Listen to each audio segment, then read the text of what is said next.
Hello everyone, welcome to the Scumdogs Kennel. I'm your host, Chris Williams, and in today's Cryptid Corner mini-episode, today I have stories involving gray aliens and bizarre gnomes. Let's get into the first article titled, Idaho Boy's Bedroom Gray Alien Encounter, followed by UFO Sighting and MIB Visit. Let's get into this article that has so much of the weird and paranormal in it, folks. A witness recalls a strange childhood encounter that began during a winter night in rural Idaho in 1952, when three non-human figures allegedly appeared beside his bed. Years later, after seeing multiple flying saucers near Wallace, Idaho, he says two U.S. Air Force officers arrived to question him, accompanied by a silent man dressed entirely in black.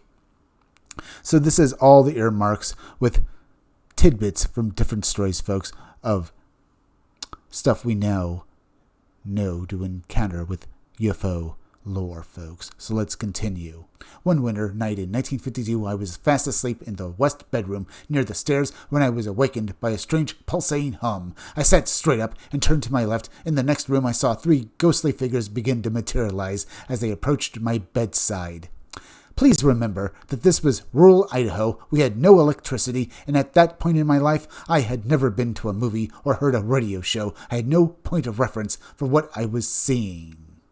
Two of the beings looked just like gray aliens people see in movies today. The one in the center was much taller and looked different from the other two. As they moved closer, they told me telepathically to relax and go back to sleep. I was shaking nervously, but then I felt a floating sensation that seemed to calm me. After that, I blacked out. As I said, folks, this has the earmarks of various other stories we've heard about before. But the fact that this guy had no idea what a gray alien was at the time is really startling. So let's read on. The next morning, my grandmother met me halfway to the kitchen and asked if I was all right. She said the left side of my face looked sunburned and that I looked very tired. Later, while we were riding to the farm in the back seat of a new Buick, I suddenly felt compelled to lie down on the floor behind the front seat. The feeling came with a telepathic message, similar to the one I had received from the three ghostly figures. Moments after I lay down, we T-boned another car on Interstate 90. Everyone except me was seriously injured and taken to the hospital. The year, I believe, I was 1959 when the next major event happened. I was at the park when I noticed about 12 flying saucers to the west. They were bright, round objects, and most of them appeared to be triangular in, groups of three. Very interesting, folks. Now, the fact that when his grandmother noticed that his face was sunburned, you think that, would be talked about more in the family, and he basically even commented in his story right here, folks. But it almost is trivial to the other events that were about to happen to him, folks, including the telepathic message. Let's once more read on. The next day, I was visiting my friend John, who lived around the corner from my grandparents' home at 806 Brown Street in Wallace, Idaho. John's father answered the door and found two U.S. Air Force men in uniform asking to speak with me privately. My mother stood with the Air Force officer to my left. The sergeant stood in front of me. Then another man entered the room. He was dressed in black and wore a hat and dark sunglasses. I was asked to tell them what I had seen. I explained that I had seen bright, round objects flying in a way unlike any aircraft I knew of. They could stop suddenly and turn on a dime. When they departed, they climbed to a high altitude so fast that they seemed to vanish at about a 30-degree angle into space. For the next hour, the Air Force men tried to get me to change my story. I grew tired of repeating myself, so I finally repeated one of the officer's own explanations back to him, hoping that would make them leave. That was when I noticed the officer look up at the men in black for approval. I saw the man in black shake his head from side to side. At that moment, I realized the officer was taking his orders from the man in black. I knew I had to convince him, not the Air Force men. So I came up with a better explanation, and this time the man in black seemed to approve. He never said a word to me, even when I asked him direct questions. He simply folded his notebook and left, followed by my mother and the Air Force officer. This is my recorded statement, so others, like me, will take some comfort in knowing they are not alone. Indeed, the fact that this clear man in black, folks, we don't even know that he's human, but to me, it sounds like this guy didn't have any telltale marks like, really white skin or even a bald head, that he was anything more than human. Maybe it was an alien, folks, or maybe this man in black really was some sort of government agent. I'm not quite sure, though. But that's the feeling I get with this particular encounter, especially with his obvious, ability to basically make the other officers in the room basically bow to him, folks.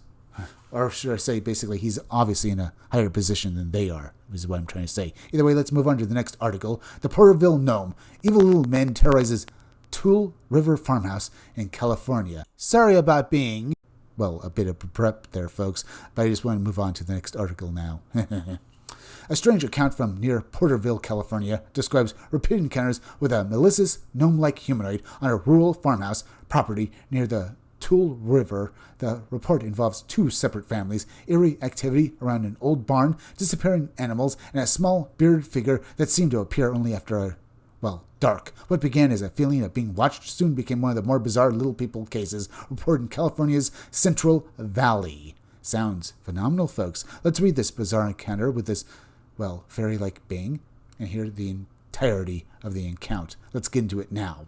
A woman named Tammy moved with her 3 children into a small farmhouse near the Tool River outside Porterville, California. Soon after moving in, she began to feel that something was watching them. The feeling was especially strong whenever she walked near the old barn on the property. The barn was rickety and unsettling. For some reason, most of the animals on the farm avoided it. Before long, Tammy also noticed that her ducks and chickens were beginning to disappear. At first, she had no explanation for what was happening. Then one night, she got a terrifying idea of what might have been responsible. Tammy and her son were returning home from grocery shopping. After she parked the car and got out, she noticed movement to her right. At first, she dismissed it and reached for a grocery bag. Then she saw the movement again. This time, it was accompanied by what she described as a very evil-sounding chuckle.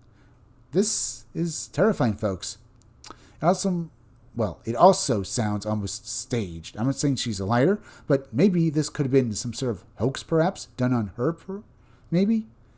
I'm not quite sure. Let's read on, and basically then we can determine if it's real or not. When she looked toward the sound, she saw a small humanoid figure standing about 50 yards away. She described it as looking like a gnome. The figure appeared to be about 2 to 3 feet tall. It wore black baggy pants and a gold-colored shirt. Its face was partly hidden by a long salt and pepper beard. On its head was a long red-pointed hat. The nose was large and bulbous, and the eyes were deep-set. Then it grinned. Tammy said the grin stretched from ear to ear. Its teeth were ugly brown and appeared either pointed or jagged. Okay, we've heard a few tales of fairies or other entities with jagged teeth, folks. It's, very interesting, but as I said, do you think this was staged? Perhaps this was some person, a little person with basically fake teeth? I'm not quite sure, but definitely the fact that I get this almost horror movie vibe about this story, it's putting me on edge. But I'll discuss that idea after we finish off the rest of Tammy's story.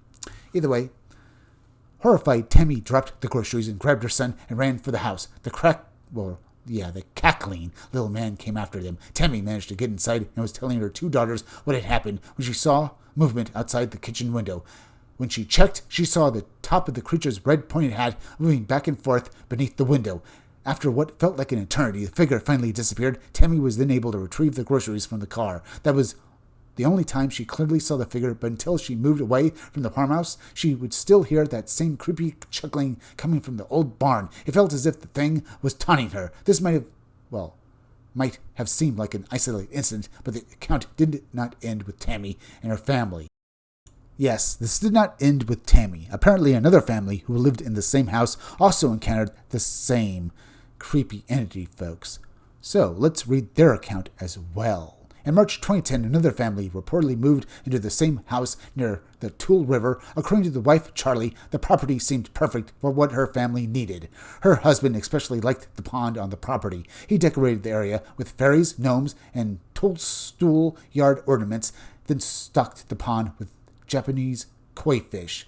But like Tammy before them, Charlie and her family felt uneasy about the old barn. They tried to avoid it as much as possible. One night around 3 o'clock a.m., Charlie and her husband were awakened by a strange sound. She described it as raspy, gurgling, singing. They looked out their bedroom window and saw something that seemed to defy reality. This, from the account, sounds like the same entity that Tammy and her family had to deal with. Apparently, was this entity haunting the barn and the property? Was it somehow tied to it? Was it a ghost? From the description, it sounds like a typical elvish or fairy entity from basically Europe, folks. So maybe the fact that it's in America is really telling. Maybe it was brought over basically by an old family that used to live in the farmhouse before Tammy. Perhaps, I'm not quite sure. But let's read on. Standing near the pond, holding one of the garden gnome ornaments, was a creature Charlie said looked as though it had stepped out of a Grimm's fairy tale. It was about 2 to 3 feet tall. It wore maroon pants, a baggy yellow shirt, a brown vest, and a dark waistcoat. It had a large gray beard and a reddish-brown pointed hat. Charlie said the worst part were its eyes and teeth. When it grinned, the teeth appeared jagged and pointed. Its eyes were small and beady, with a dark, mean look. The creature apparently noticed the couple watching it. It reached into the pond, grabbed a koi fish, dropped it into its mouth, and swallowed it. Charlie's furious husband pushed open the window and yelled at the creature to leave the yard, or he would call the police. The gnome grinned, laughed, gave them the finger, and disappeared. So this entity was clearly intelligent. The fact that it knew basically how to, do the rude gesture with the middle finger is telling, folks. It's telling because it shows clear intelligence and that this wasn't just some sort of image. That's what I'm saying there, folks. But let's read on.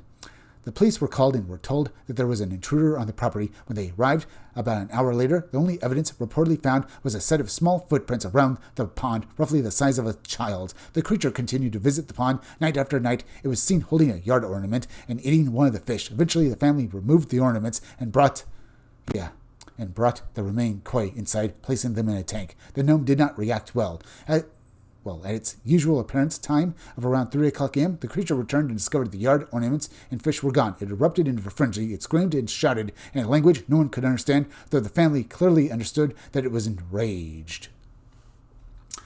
Maybe it saw the koi fish and the ornaments as basically, offerings, folks, that the family gave to it, and clearly it basically believed that it was, its property now, perhaps, folks. Maybe that's why this entity was so enraged. As I said, we'll save off on any real decisions on this entity until after we read the rest of his story. The creature ran around the house, screaming in whatever language was native to it. At first, the family felt safe inside. Then Charlie realized the dog door in the kitchen was unlocked and feared the thing might try to enter the house that way. She rushed to lock the dog door, then ran upstairs to close the remaining windows. The last sound they heard from the creature was a loud screeching, cackling noise coming from beneath one of the living room windows. Charlie's husband went to investigate and saw the top of the creature's pointed hat moving beneath the window. As I said before, folks, this almost feels like it's part of a movie, especially with basically locking the doors and even the dog door and the windows, folks, and then seeing basically only the top of the head, when you look out of the window, folks, as if you were basically, watching a movie. It feels like a scene from a movie, especially with the the pointed hat basically only being seen out of a window, folks. Like it's just crossing there, almost setting up basically for the next scene where the monster would basically attack the family directly. That's the feeling I get. But what about the first story with the aliens? It almost has too many things in it that basically we've heard about from other experiencers, folks. We have basically encounters with basically the gray aliens. We have psychic phenomena and an encounter with the men in black. All, as I said before, folks, are clear earmarks that we've seen from other stories and are, things we now see in popular media now. The fact that this guy claims that he never heard about such things because he lived on a farm back in the 50s without power and had never been to a movie before, that gives it a certain amount of, legitimacy, I would say. Maybe indeed he's telling the truth. But both accounts basically explain weird phenomena that have, been known about in popular culture for years, folks. So how much did these people really know about really happened, and how much were they influenced by basically popular media? Anyway, we're at the end, so please go subscribe to my YouTube channel, Read Comics That Are Bad For You. You can use the YouTube link down below in descriptions or the chat to go subscribe to me. Hit that like button for me. Make sure you're still subscribed. Leave some comments down below. Hit that bell for notifications. Make sure you hit the part of the bell that'll give you all future notifications, and please share this video out. I'm Chris Williams from the Scumdogs Kennel. Thank you all for joining me. I'll be back again tomorrow with another great video, so be sure to come back again then. Until next time, folks, I'll see you all again soon.